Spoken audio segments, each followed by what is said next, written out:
Coffee শপে বসে আকাঙ্ক্ষা এক দৃষ্টিতে অর্ক স্যারের দিকে তাকিয়ে আছে। গল্পটা যেন ধীরে ধীরে তাকে টেনে নিয়ে যাচ্ছে 8 বছর আগের সেই ইউনিভার্সিটির জীবনে। অর্ক স্যার হালকা হেসে বললেন, নন্দিনীকে প্রথম দেখার পর রাজ এমন চুপ হয়ে গিয়েছিল যে আমরা নিজেরাই অবাক হয়ে গিয়েছিলাম।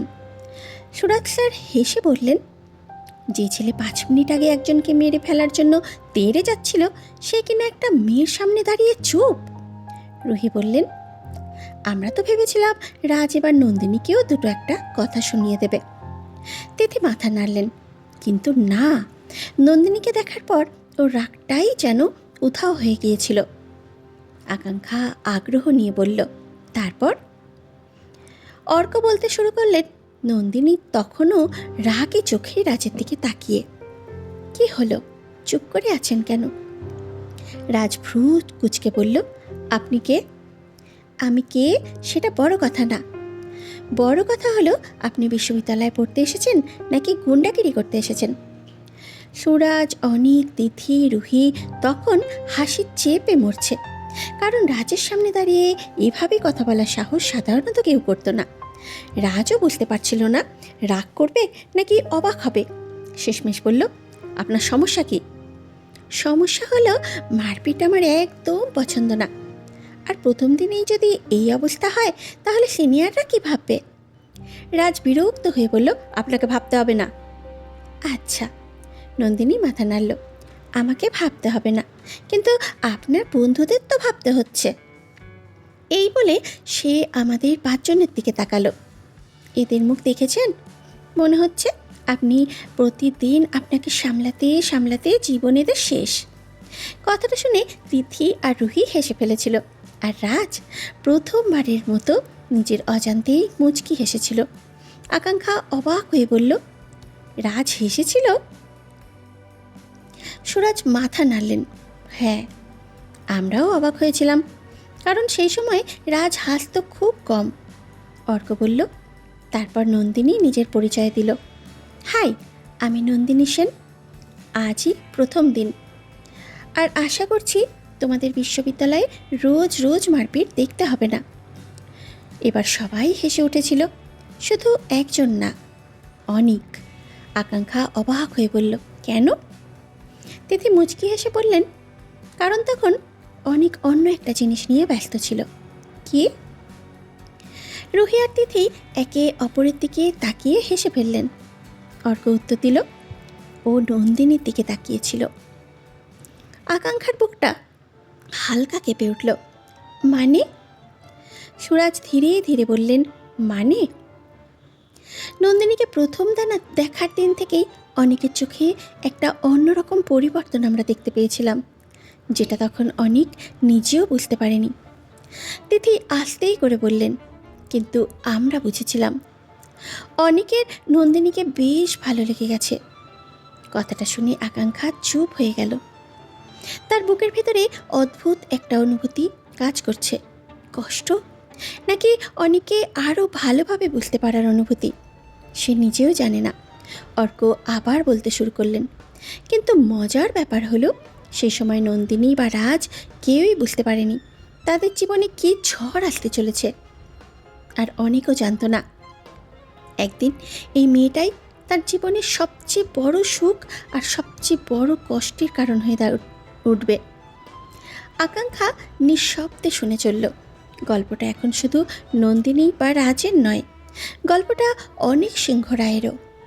আর সেই গল্পের প্রতিটা অধ্যায় যেন ধীরে ধীরে তার হৃদয়কে আরও ভারী করে তুলছে। কফি শপের পরিবেশটা যেন ধীরে ধীরে আরও গম্ভীর হয়ে উঠছে। আকাঙ্ক্ষা নিঃশব্দে শুনে চলেছে। অর্ক স্যার হেসে বললেন, নন্দিনীর সাথে প্রথম দেখা হওয়ার পর থেকেই রাজের মধ্যে অদ্ভুত একটা পরিবর্তন আসতে শুরু করেছিল, যদিও সে নিজে সেটা মানতে চাইতো না। সুরাজ বললেন, পরিবর্তন না বলে অত্যাচার বলো। রুহি হেসে ফেললেন, ঠিকই বলেছ। বেচারি নন্দিনীর পেছনে এমনভাবে লেগেছিল যে আমরা সবাই বিরক্ত হয়ে গিয়েছিলাম। আকাঙ্ক্ষা অবাক হয়ে বলল, মানে? তিথি হেসে বললেন, মানে রাজ ইচ্ছে করেই নন্দিনীকে জ্বালাতো। যেদিন নন্দিনী লাইব্রেরিতে যেত সেদিন রাজও লাইব্রেরিতে হাজির। নন্দিনী ক্যান্টিনে গেলে রাজও ক্যান্টিনে, নন্দিনী মাঠে বসলে রাজও আশেপাশে ঘুরঘুর করত। অর্ক বললেন, আর মুখে এমন ভাব করত যেন নন্দিনীকে দেখতেই পারে না। সবাই হেসে উঠল। সুরাজ বলতে শুরু করলেন, এদিকে ক্যান্টিনে বসে আমরা সবাই আড্ডা দিচ্ছি, হঠাৎ নন্দিনী ট্রে হাতে নিয়ে পাশের টেবিলে বসলো। রাজ তখন আমাদের সাথেই ছিল। নন্দিনীকে দেখেই ফিসফিস করে বলল, এই মেয়েটা এত কথা বলে কেন? অনেক বই থেকে চোখ তুলে বলল, তোর সমস্যা কি? আমার কোনো সমস্যা নেই। তাহলে ওকে নিয়ে পড়ে আছিস কেন? রাজ মুখ ঘুরিয়ে বলল, আমি পড়ে আছি? ওই মেয়েটাই তো সব জায়গায় ঘুরে বেড়ায়। এবার অর্ক জোরে হেসে উঠেছিল। হ্যাঁ ঠিক, বিশ্ববিদ্যালয়টা আসলেই নন্দিনীর, তুই অতিথি। সবাই হেসে ফেলেছিল, শুধু রাজ গম্ভীর মুখ করে বসেছিল। নন্দিনী ট্রে হাতে নিয়ে সোজা তাদের টেবিলের সামনে এসে দাঁড়ালো। রাজ ভ্রু কুঁচকে বলল, কি হলো? নন্দিনী মিষ্টি হেসে বলল, কিছু না, শুধু দেখতে এলাম আজ কাউকে মেরেছেন কিনা। টেবিলে বসে থাকা সবাই হেসে ফেলল। রাজ বিরক্ত হয়ে বলল, তোমার খুব সমস্যা হচ্ছে মনে হচ্ছে। হচ্ছেই তো, বিশ্ববিদ্যালয়ে পড়তে এসেছি, রেসলিং দেখতে না। অর্ক আর সুরাজ তখন হেসে গড়াগড়ি খাচ্ছে।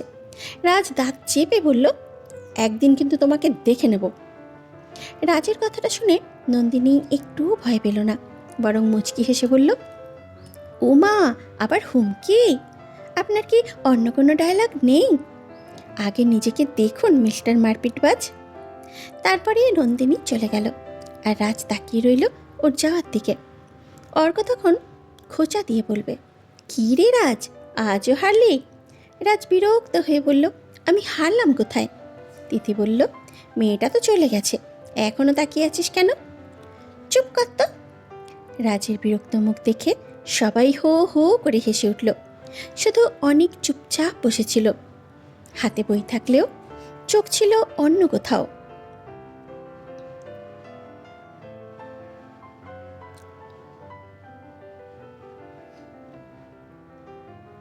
যেদিকে নন্দিনী সেদিকেই কোনো না কোনোভাবে রাজ।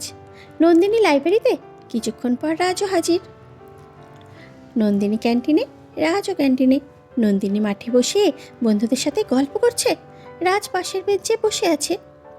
একদিন রুহি বিরক্ত হয়ে বলেছিল, রাজ, তুই কি নন্দিনীর বডিগার্ড? কেন?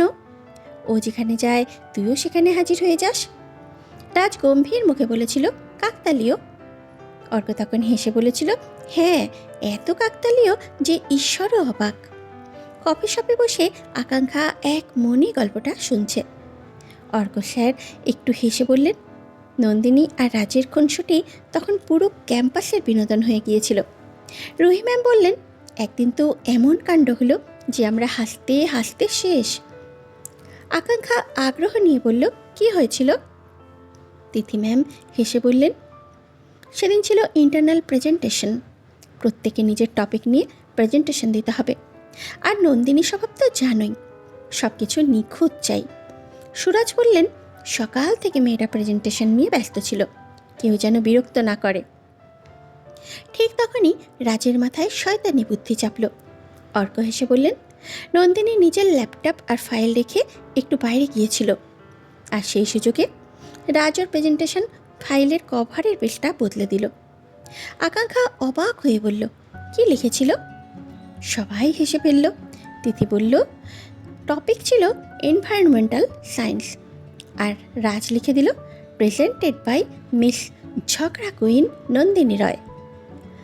আকাঙ্ক্ষাও হেসে ফেলল। তারপর সুরাজ বললেন, তারপরে যা হওয়ার তাই হলো। প্রেজেন্টেশন শুরু হওয়ার 5 মিনিট আগে নন্দিনী ফাইল খুলে দেখে তার প্রথম পাতায় ওই কথা লেখা। রাজ। পুরো ডিপার্টমেন্ট কেঁপে উঠেছিল। দূরে দাঁড়িয়ে রাজ তখন প্রাণপণে হাসি চেপে রেখেছে। নন্দিনী রাগে ফুঁসতে ফুঁসতে তার সামনে গিয়ে দাঁড়ালো। এটা তুমি করেছো? কি করেছি? ন্যাকামো করবে না, তুমি ছাড়া আর কে করবে? রাজ গম্ভীর মুখ করে বলল, প্রমাণ আছে? কি? প্রমাণ ছাড়া কাউকে দোষ দেওয়া উচিত নয়। নন্দিনী রাগে দাঁতে দাঁত চেপে বলল, একদিন তোমাকে আমি। কি করবে? দেখে নেব। রাজ সঙ্গে সঙ্গে বলল, এই ডায়লগটা তো আমার। চারিদিকে দাঁড়িয়ে থাকা সবাই হেসে উঠল, আর নন্দিনী রাগে গজগজ করতে করতে সেখান থেকে চলে গেল। কিন্তু আশ্চর্যের বিষয়, প্রেজেন্টেশন শুরু হওয়ার সময় দেখা গেল নন্দিনী একটুও নার্ভাস নয়, বরং পুরো হল মুগ্ধ হয়ে তার কথা শুনছে। প্রেজেন্টেশন শেষ হতেই জোরে হাততালি পড়ল, শিক্ষকরাও প্রশংসা করলেন। আর রাজ, সে চুপচাপ বসেছিল। অর্ক মুচকি হেসে বললেন, সেদিন প্রথমবার রাজকে নন্দিনীর দিকে অন্যরকম চোখে তাকাতে দেখেছিলাম। ওর চোখে গর্ব ছিল, যেন নন্দিনীর সাফল্যে সে নিজেই খুশি। রুহি বললেন, আর অনেক। কথাটা শুনতেই পরিবেশটা একটু বদলে গেল। আকাঙ্ক্ষা লক্ষ্য করল নন্দিনীর প্রসঙ্গে অনেকের নাম এলেই 4 জনের মুখের হাসি একটু ফিকে হয়ে যায়। তিথি ধীরে ধীরে বললেন, সেদিন প্রেজেন্টেশন শেষে নন্দিনী সবার প্রশংসা পেয়েছিল, কিন্তু একজনের প্রশংসা পেয়ে সে সবচেয়ে বেশি খুশি হয়েছিল। আকাঙ্ক্ষা অবাক হয়ে বলল, কার? অর্ক স্যার মৃদু হেসে বললেন, অনিকের। তখনও নন্দিনী জানত না অনিক তাকে কতটা নিঃশব্দে নিজের হৃদয়ে জায়গা দিয়ে ফেলেছে। আকাঙ্ক্ষার বুকের ভেতরটা কেমন যেন করে উঠল। গল্পটা যত এগোচ্ছে ততই সে অনিক সিংহ রায়কে নতুন করে চিনতে শিখছে, আর বুঝতে পারছে কিছু ভালোবাসা হয়তো কখনো মুখে বলা হয় না, তবুও সেগুলোর পৃথিবীর সবচেয়ে গভীর ভালোবাসা হয়ে থাকে। কফি শপের টেবিলে নীরবতা নেমে এসেছে। আকাঙ্ক্ষা চুপচাপ শুনছে। তার মনে হচ্ছে যেন সে নিজেই সেই বিশ্ববিদ্যালয়ের দিনগুলো দেখছে। অর্ক স্যার মুচকি হেসে বললেন, নন্দিনীর সাথে ঝগড়া না হলে রাজের দিন সম্পূর্ণই হতো না। কিন্তু ধীরে ধীরে আমরা একটা জিনিস খেয়াল করলাম, রাজ বদলাচ্ছে। আকাঙ্ক্ষা বলল, কিভাবে? সুরাজ স্যার বললেন, আগে সপ্তাহে 3-4 বার মারপিট করত, এখন মাসে 1 বারও করছে না।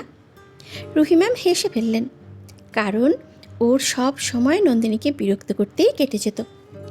সবাই হেসে উঠল। তিথি বললেন, একদিনের কথা আজও বলতে পারি না।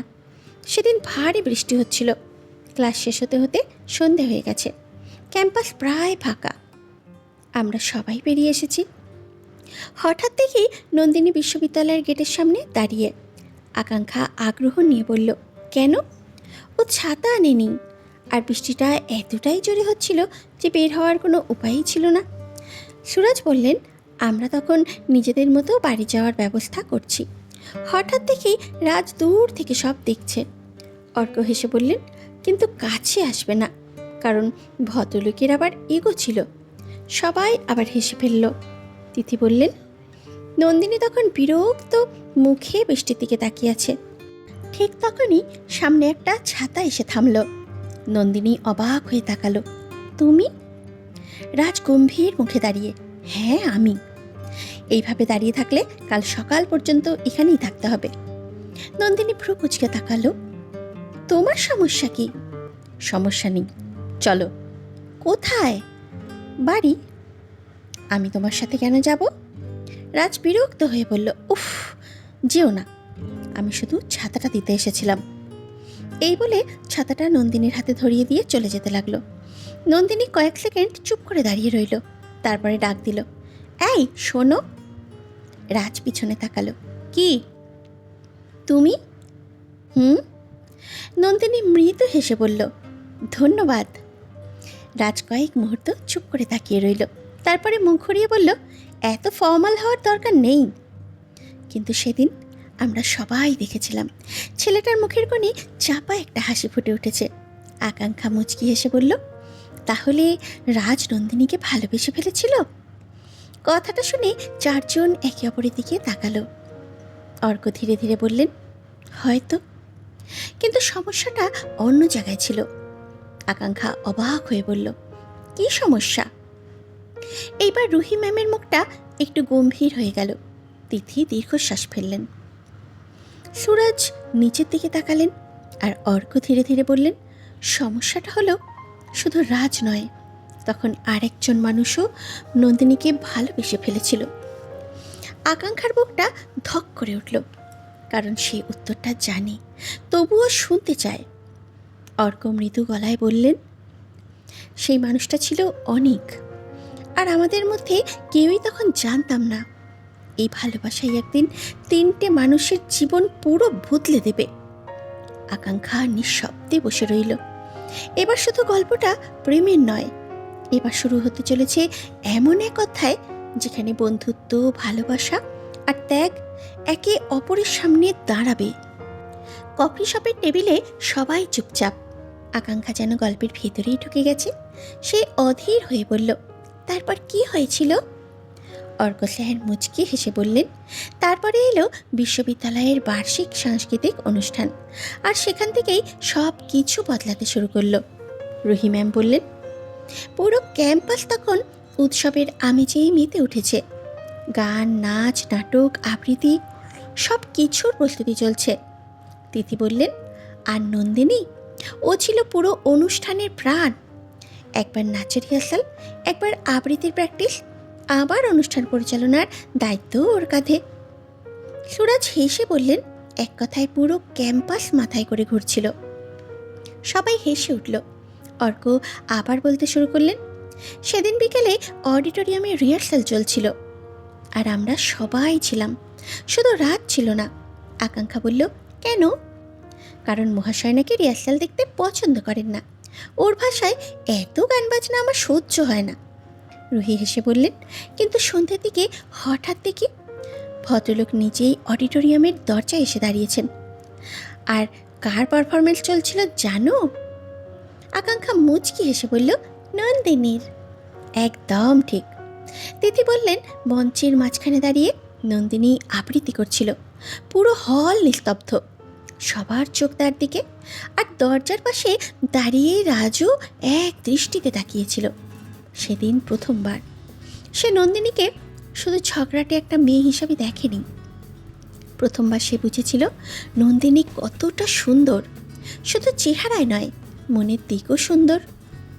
আবৃত্তি শেষ হতেই পুরো অডিটোরিয়াম হাততালিতে ভরে উঠেছিল। নন্দিনী মঞ্চ থেকে নেমে আসছিল। হঠাৎ একটা তারে পা আটকে গেল। সব কিছু এত দ্রুত ঘটছিল যে কেউ কিছু বুঝে ওঠার আগে নন্দিনীর সামনের দিকে পড়ে যাচ্ছিল। আর ঠিক তখনই একজোড়া হাত তাকে ধরে ফেলল। আকাঙ্ক্ষা নিঃশ্বাস আটকে শুনছে। অর্ক মৃদু হেসে বললেন, রাজ ওকে পড়ে যেতে দেয়নি। কয়েক সেকেন্ড দুজনেই স্থির হয়েছিল। নন্দিনী অবাক হয়ে রাজের দিকে তাকিয়ে, আর রাজ সে যেন ভুলেই গিয়েছিল চারপাশে এত মানুষ দাঁড়িয়ে আছে। হঠাৎ নন্দিনী বলল, ধন্যবাদ। রাজ তাড়াতাড়ি হাত সরিয়ে নিল। সাবধানে হাঁটতে পারো না? তুমি কি সবসময় এমন রাগি? হ্যাঁ। তাহলে তো বিয়ের পর তোমার বউ পালিয়ে যাবে। কথাটা শুনে চারপাশে দাঁড়ানো সবাই হো হো করে হেসে উঠেছিল। আর রাজ প্রথমবারের মতো কোনো উত্তর খুঁজে পায়নি, কারণ সেই মুহূর্তে তার মাথায় একটা কথাই ঘুরছিল, যদি সত্যিই এমন একটা দিন আসে। সেদিন রাতে হোস্টেলের ছাদে দাঁড়িয়েছিল রাজ অনেকক্ষণ, অস্বাভাবিক রকম চুপচাপ। আমি, অনিক আর সুরাজ ওর পাশে গিয়ে দাঁড়ালাম। আমি জিজ্ঞাসা করলাম, কি হয়েছে? রাজ কয়েক মুহূর্ত চুপ করে থেকে বলল, একটা কথা জিজ্ঞাসা করব? করো। কাউকে সারাক্ষণ দেখতে ইচ্ছে করলে, ওর সাথে কথা না বললে, খারাপ লাগলে, ওকে কিছু বললে রাগ হলে, ওকে নিয়ে সবসময় ভাবতে ইচ্ছে করলে, সেটার মানে কি? প্রশ্নটা শুনে আমি, সুরাজ আর অনিক একে অপরের দিকে তাকিয়েছিলাম। তারপর তিনজনে একসাথে হেসে উঠেছিলাম। আর রাজ সে কিছুই বুঝতে পারেনি, কারণ সেদিন প্রথমবার সে নিজের হৃদয়ের কাছে হেরে গিয়েছিল, আর প্রথমবার স্বীকার করতে বাধ্য হয়েছিল সে নন্দিনীকে ভালোবেসে ফেলেছে। সবাইকে হাসতে দেখে রাজ বিরক্ত হয়ে বলল, কি রে, হাসছিস কেন? রাজ বিরক্ত হয়ে বলল। অনেক হাসি চেপে বলল, না কিছু না। কিছু না মানে? সুরাজ বলল, তুই একটু আগে যা যা করলি সেগুলোর উত্তর তোর নিজেরই জানা। আমার কিছু জানা নেই। অনেক মাথা নাড়ল। তাহলে নন্দিনী যদি একদিন বিশ্ববিদ্যালয়ে না আসে তোর মেজাজ খারাপ হয় কেন রে? রাজ থমকে গেল। হয় নাকি?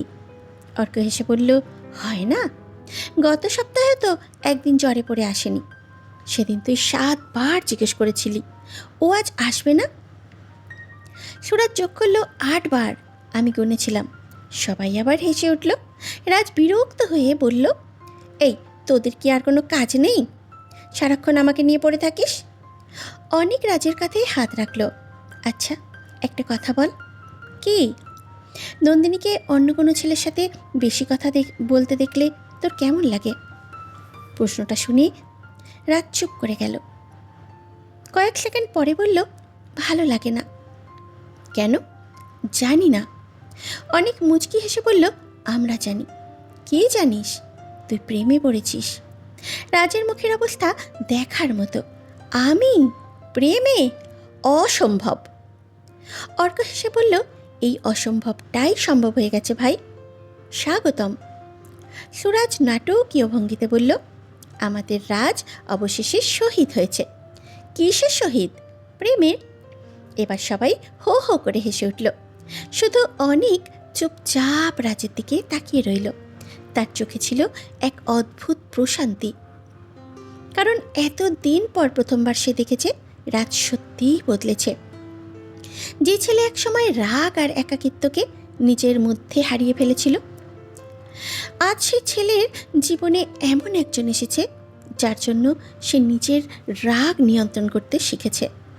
অনেক মনে মনে বলল, নন্দিনী তোর জীবনে থাকুক রাজ। তোর হাসতে হাসতে তোকে আমি হাসতে খুব কম দেখেছি। যদি এই মেয়েটা তোর হাসির কারণ হয় তাহলে ওকে কখনো হারাতে দিস না রে। ঠিক তখনই রাজ বলল, আচ্ছা যদি সত্যিই আমি ওকে পছন্দ করি তাহলে? অনেক হাসলো।